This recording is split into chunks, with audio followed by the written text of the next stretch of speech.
Bonjour, shalom, salem les gens, que la paix et la clairvoyance soient sur vous.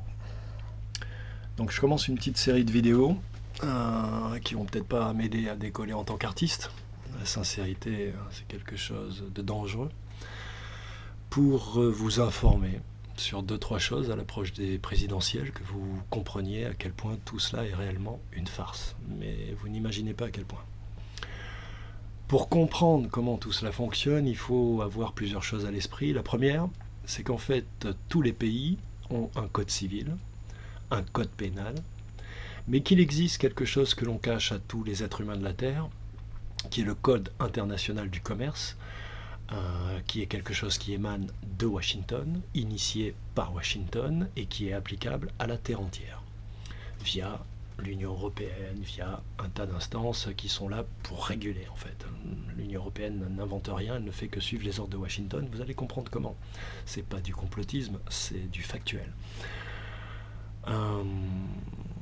Donc, la deuxième chose qu'il faut que vous ayez à l'esprit, c'est que sur la Terre, partout, il y a des républiques. Que ce soit la République d'Iran ou la République en France, vous allez voir que c'est la même chose et que tout ça est une grande farce. Pourquoi et comment cela fonctionne-t-il?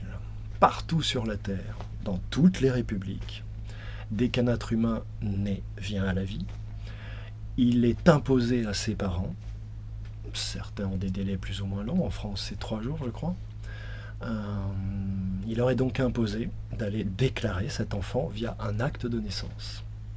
Lorsque cet acte de naissance est généré, en fait vous créez une société, ou plutôt la République crée à votre insu une société qui n'est pas vous, qui est une réelle société enregistrée à Washington, là où il gère les lois internationales du commerce, une société qui est valorisée entre 1 million de dollars et 100 millions de dollars selon votre parcours,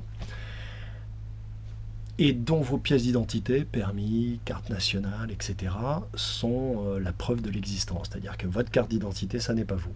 Votre carte d'identité, c'est cette société.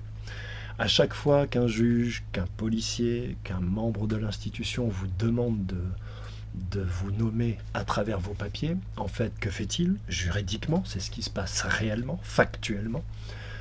Il prend juridiction sur vous, c'est-à-dire que il vous fait admettre que vous êtes le garant physique de cette société et de toutes les dettes qu'elle contracte, notamment les impôts, etc. Pourquoi est-ce que tout cela est une farce?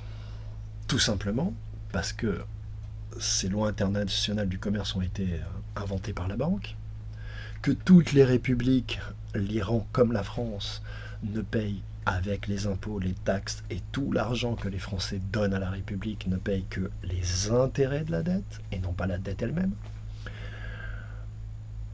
Ce qui doit vous faire comprendre que le contrat social, c'est un leurre depuis que la République existe, quasiment, puisque la banque en France a été créée par Napoléon, via la Banque de France et deux zigotos, et c'était déjà une banque privée, bien que les Français déjà pensaient que c'était la Banque de France.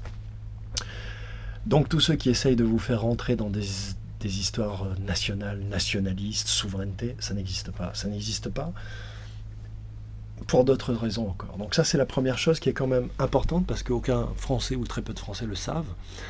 Et vous n'êtes pas obligé en fait de soutenir cette société puisque cette société a été créée à votre insu et que vous avez le droit, le libre arbitre, de choisir d'être cette société ou de ne pas l'être.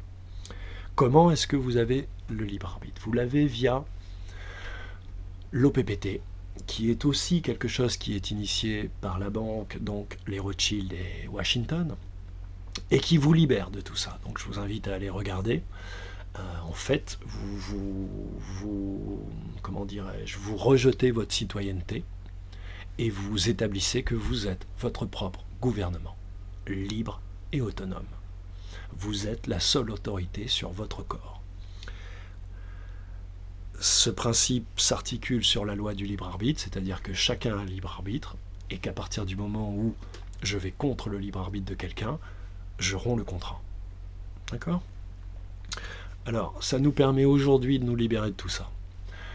Sachant que, vu que ce sont nos anciens maîtres esclaves, ceux qui engrangent vos impôts, les impôts de toute la planète dans leur coffre depuis, on va dire, allez, les années 50, réellement les années 50.